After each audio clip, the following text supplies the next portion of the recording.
नमस्कार, मैं गीता साहू और आप देख रहे हैं आरजे न्यूज। तो चलिए छत्तीसगढ़ की छोटी बड़ी खबरों पर नजर डालते हैं। विधानसभा चुनाव नजदीक है, ऐसे में बीजेपी और कांग्रेस के बीच आरोप प्रत्यारोप का दौर चल रहा है। वहीं आज बीजेपी प्रदेश उपाध्यक्ष लक्ष्मी वर्मा ने कल रात हुए घटना का जिक्र करते हुए बताया कि किस प्रकार से जो है छत्तीसगढ़ नशे की हालत में डूबते हुए नजर आ रहा है। कांग्रेस की सरकार ने किसी को बख्शा नहीं, गांव से लेकर शहर के लोग इस नशे की हालत में डूबते हुए नजर आ रहे हैं। आइए जानते हैं प्रदेश उपाध्यक्ष कांग्रेस सरकार के खिलाफ आगे क्या कुछ कहा। भाइयों और बहनों को मेरा नमस्कार है। आज छत्तीसगढ़ जो कि पूरी तरह से नशे में डूब चुका है। कल रात की एक घटना है, तेलीबांधा में आधी रात को युवक और युवतियों के बीच झड़प हुई। इसका मतलब यह है कि पूरे प्रदेश में, और वो नशे की हालत में थे, तो पूरे प्रदेश में नशा जो है वो फैला हुआ है और 24 घंटा नशा उपलब्ध है। आज अगर हम देखते हैं तो शहर से लेके गांव तक के चारों ओर नशा व्यापक पैमाने में मिल रहा है। अवैध शराब का कारोबार गांव-गांव में फल फूल रहा है। पिछले दिनों आप लोगों ने देखा है कि सिमगा में एक ढाबा में अवैध शराब जो है वो बना के लेबलिंग करके वहाँ पे लगे हुए जो वैध शराब दुकान है वहाँ पे बेचा जा रहा था। तो क्या ये सरकार की संज्ञान में नहीं था? कहीं ना कहीं जिस प्रकार से सरकार के द्वारा अवैध शराब वैध शराब के साथ मिलाकर यहाँ 800 टेबल में बेचा जा रहा है, और इससे 2000 करोड़ का जो सरकार ने घोटाला किया है वो आम जनता के बीच में है। हमारे ये लगातार ये आज का पेपर न्यूज़ भी है। देखिए तेलीबांधा की जो घटना है, उसी तरह रायगढ़ की भी एक घटना है। तो ये भूपेश बघेल की सरकार चाहती क्या है, ये छत्तीसगढ़ की बहनें समझ नहीं पा रही है। ये अवैध जो शराब है पूरी तरह से सरकार के संरक्षण में बिक रहा है।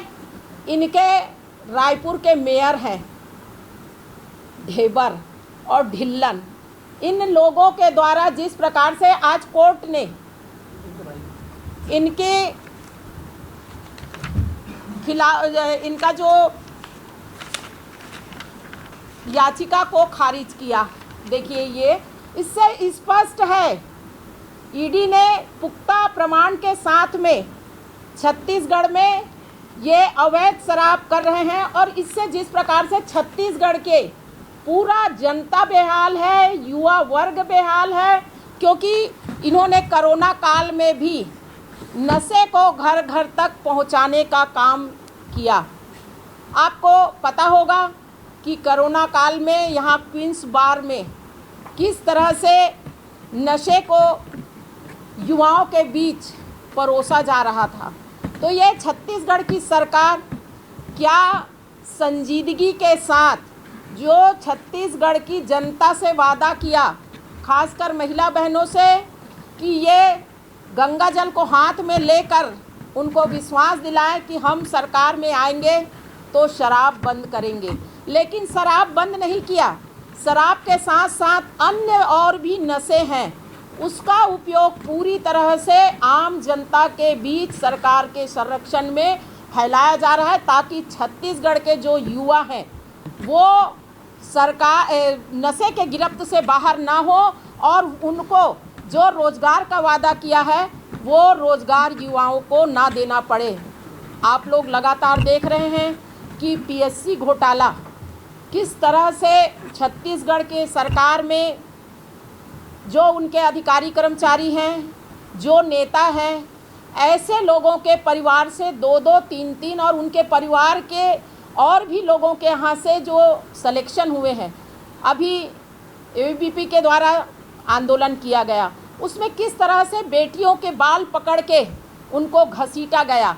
तो क्या अपने अधिकार की बात छत्तीसगढ़ के युवा ना करें? ये भूपेश बघेल जो है ये बहुरूपिया चरित्र के नेता हैं। मुझे नहीं लगता ये नेता कांग्रेस में ही हो सकता है, ऐसा और कोई नेता छत्तीसगढ़ में हो।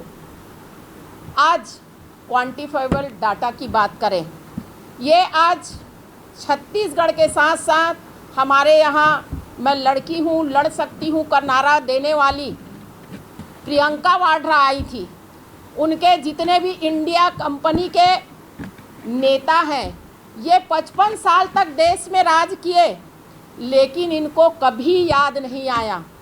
और पुराने समय में जो हमारे और भी अन्य प्रदेश के कुछ समाजवादी नेता हैं, जो लंबे समय तक के राजनीति में रहे, लेकिन कभी जो वो पिछड़े वर्ग की आदिवासियों के हित की बात नहीं रखी, उन्होंने क्वांटिफाइबल डाटा जो है वो महामहिम जी को, राष्ट्रपति जी को सौंपा है।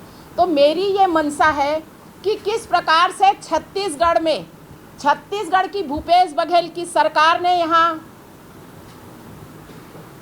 आरक्षण को लेके सदन के बीच गई और हमने बड़ी जिम्मेदारी के साथ समर्थन भी किया, लेकिन राज्यपाल के पास उन्होंने क्वांटिफाइबल डाटा ना तो सार्वजनिक किया, ना राज्यपाल जी के मांगने के बाद भी उनके समक्ष प्रस्तुत नहीं किया गया और लगातार आरोप लगाया गया।